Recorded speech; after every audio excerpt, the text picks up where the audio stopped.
timah tidak mampu, kemudian menurunkan harga sewa berkali-kali karena harga timah dunia harus terus anjlok dan akhirnya kerjasama itu harus diberhentikan oleh PT Timah. Yang mulia Majelis Hakim, walaupun kerjasama tersebut tidak berlangsung lama, ada hal yang sangat membanggakan, yaitu PT Timah mengukir sejarah pertama kalinya menjadi eksportir nomor 1 di dunia, dan saya sangat bersyukur bisa menjadi bagian dari itu. Bahwa kemudian ada yang mencemooh dan menyalahkan seolah kerugian itu terjadi karena adanya kelebihan bayar harga sewa smelter, padahal yang membuat kerugian adalah harga timah terendah dalam 15 tahun. Mau harga smelter naik gratis juga rugi itu yang mulia. Seharusnya yang menjadi fokus utama, bagaimana caranya Indonesia bisa mencegah harga timah dunia anjlok seperti itu lagi. Seharusnya Indonesia bisa mengatur harga timah dunia dan itu sepantasnya menjadi visi dan misi industri timah Indonesia, bukan mencari siapa yang mengendorse tas istri saya. Kalau saja produksi timah tahun 2019 disertai dengan harga timah dunia pada saat ekonomi dunia membaik tahun 2021, PT Timah berpotensi mendapatkan tambahan keuntungan sekitar 10 triliun yang mulia. Dan itu sangat bisa dilakukan kalau Indonesia ikut menentukan harga timah dunia.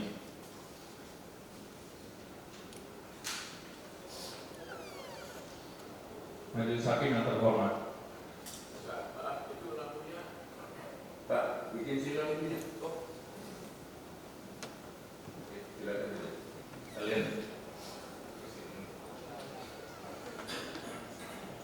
Izin lanjutkan ini. Memang kerjasama ini merupakan keputusan yang tidak populer, karena menggeser zona nyaman banyak pihak yang selama ini memanfaatkan situasi unik penambangan rakyat di Balut.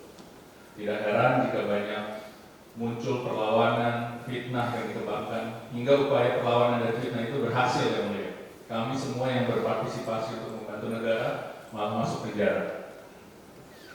Mungkin juga ketika anak bangsa bergotong royong bahu-membahu menjadikan PT Timah eksportir timah nomor 1 di dunia, pihak luar selaku kompetitor kita tidak senang dengan fakta itu, sehingga mungkin saja mereka yang melakukan ini. Yang mulia Majelis Hakim, pada awal persidangan saya berharap banyak dari saksi-saksi di pengadilan, terutama saksi-saksi dari PT Timah. Harapan saya, para saksi dari PT Timah berani mengatakan serta menjelaskan fakta yang sebenarnya, terkhusus memberikan klarifikasi tentang keadaan yang sebenar-benarnya dan betapa kerjasama itu sangatlah dibutuhkan dan menguntungkan PT Timah Tbk. Kita tahunya kalau tidak ada kerjasama itu PT Timah bangkrut ya. Namun ternyata saya kembali menyadari bahwa orang bisa berubah 180 derajat dalam keadaan tertekan atau karena penurunan konsentrasi ketika diperiksa berkali-kali sampai subuh, atau takut karena melihat atasannya sudah ditahan. Intinya hampir semua karyawan PT Timah yang sebenarnya bisa memberikan keterangan kunci dalam persidangan atau mengetahui cerita dari sisi positif langsung semua berubah menjadi negatif. Yang mulia Majelis Hakim, kesaksian ahli lingkungan hidup dan kerusakan lingkungan di persidangan, orang-orang yang bergelar profesor dari balik kursi kerjanya yang nyaman yang mulia, memakai software gratisan dengan ketepatan yang tidak dapat dipertanggungjawabkan, lalu melakukan kunjungan ke lapangan sebanyak 2 kali, mengambil sampel 40 dari luasan ratusan ribu hektar yang mulia. Dianggap sudah cukup kompeten dan terpercaya untuk menghitung angka kerugian negara terbesar sepanjang Republik Indonesia ini berdiri. Izin membandingkan pengalaman saya di tambang batubara yang mulia. Untuk satu pit seluas 10 hektar, kalau kita mau melakukan eksplorasi kemudian mau kita gali, ada yang namanya pengeboran rapat setiap 5-10 meter. Untuk 10 hektar kita minimal itu 100 titik yang mulia, 10 hektar. Dan itu kita lakukan mungkin jangka waktunya 6 bulan sampai 1 tahun. Itu aja masih salah ya mulia. Sering salah. Kesaksian ahli dimulai dengan kalimat di Bangka memang banyak bukaan tambang yang kata orang-orang sudah ada dari zaman kerajaan. saya nggak pedulilah. Sungguh sangat tidak etis yang mulia untuk seorang ahli profesor untuk tidak memperdulikan fakta sejarah yang seharusnya menjadi acuan untuk penilaian beliau. Kemudian dilanjutkan lagi ketika kami semuanya terdakwa, penasihat hukum, masyarakat Indonesia, majelis hakim ingin menggali keterangan ahli di persidangan, dijawab dengan gampangnya, saya malas jawab. Ditambah lagi yang mulia ketika kami memohon hasil perhitungannya untuk lebih diteliti, permohonan kami ditolak mentah-mentah. Saksi ahli dari BPKP juga melakukan audit khusus yang mulia, yaitu mengumpulkan BAP saksi lalu di-clipping yang mulia. Auditor memakai satu tabel Excel yang dibuat oleh staf PT Timah di bulan Mei 2024. Pada saat 24 orang sudah ditetapkan sebagai tersangka dan ditahan. Tabel Excel ini tidak pernah kami temukan di laporan keuangan manapun. Laporan keuangan PT Timah yang adalah perusahaan terbuka tidak pernah ada tabel Excel ini, tapi dijadikan satu-satunya acuan untuk mengambil kesimpulan kalau harga sewa kerjasama itu kemahalan yang mulia. Sampai dengan detik pembacaan pledoi ini, saya masih sangat bingung. 300 triliun ini datangnya dari mana ya? Saya yakin yang mulia juga sama. Yang mulia majelis, kalau tidak salah, saya izin pernah menyampaikan ke ahli-ahli ini, kalau saudara ahli tidak benar menghitung, auditor juga jadi tidak benar, jaksa jadi tidak benar, majelis juga ikut-ikutan tidak benar. Kita di sini mau menegakkan hukum, jangan sampai kita melanggar hukum. Sungguh analisa yang sangat tepat dan bijaksana yang mulia. Faktanya, kita semua sudah kena prank sama ahli yang mulia. Auditor kena prank, jaksa kena prank, masyarakat Indonesia kena prank.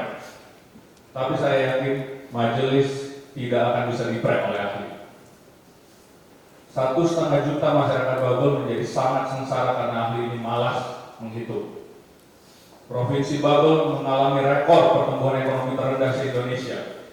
Pasar sepi, angka kejahatan melambung, PHK massal, suasana mencekam, penyelundupan timah kembali marak.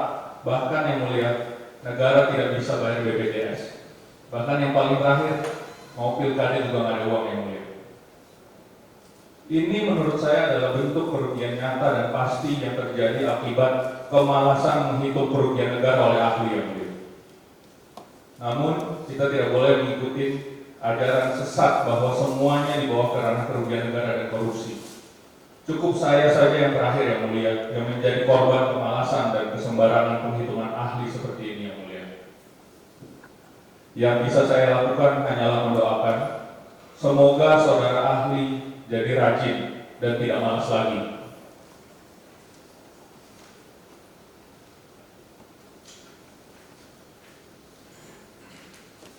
Majelis Hakim yang bijaksana, Dr. Bernard, ahli sosial-legal, mengatakan tujuan penegakan hukum berevolusi dari yang paling primitif, yaitu gigi diganti gigi, menjadi melindungi orang baik dari orang jahat, kemudian berevolusi lagi menjadi yang terakhir, mengubah orang jahat jadi baik, kalau perlu setengah malaikat. Namun apa yang terjadi Babel hari ini adalah kebalikannya yang mulia. Orang yang sudah baik diubah jadi jahat yang mulia. Masyarakat yang sudah terbiasa menambang dari puluhan tahun, bahkan sudah menjadi budaya, sudah sempat dibina untuk menjual hasil tambangnya ke pemiliknya. Kemudian edukasi untuk bayar pajak, seluruhnya adalah angka awal yang sudah sangat bagus. Tetapi sekarang mereka dicap ilegal yang mulia. Sehingga mereka terpaksa menjadi orang jahat dengan melakukan kegiatan ilegal, seperti menyelundup dan kegiatan kriminal lainnya. Yang mulia majelis juga sering bertanya kepada warga Babel yang menjadi saksi di persidangan apa yang sebetulnya terjadi di lapangan. Dan semuanya mengatakan hal yang sama yang mulia, bahwa ekonomi Babel hari ini porak-poranda. Masalah sosial bermunculan semenjak adanya penegakan hukum ini. Dan tata kelola timah tidak ada bedanya. Masyarakat masih menambah, begitu juga dengan pemulihan lingkungan hidup, sama sekali tidak ada perbaikannya. Fakta yang terjadi saat ini adalah ketika harga timah dunia di atas $30.000 per ton, ekspor timah Indonesia malah terendah. Kondisi ini menyebabkan Indonesia kehilangan devisa, pajak, royalti, dividen dari PT Timah, beserta semua pendapatan lain dari roda ekonomi yang terhenti. Negara tetangga kita yang tidak punya cadangan timah tiba-tiba mengalami kenaikan ekspor, belum lagi posisi PT Timah yang otomatis lengser dan dianggap sebelah mata oleh dunia. Apakah ini yang kita harapkan dari penegakan hukum? Bagaimana caranya mencapai target pertumbuhan ekonomi 8% yang mulia, ketika pertumbuhan ekonomi di salah satu provinsi hanya 0,71%, tidak sampai 1% yang mulia. Bagaimana kita berharap investor asing mau masuk ke Indonesia ketika warga sendiri dihukum karena membantu negara? Mohon maaf yang mulia, saya betul-betul gagal melihat sisi positif dari penegakan hukum tanpa solusi ini.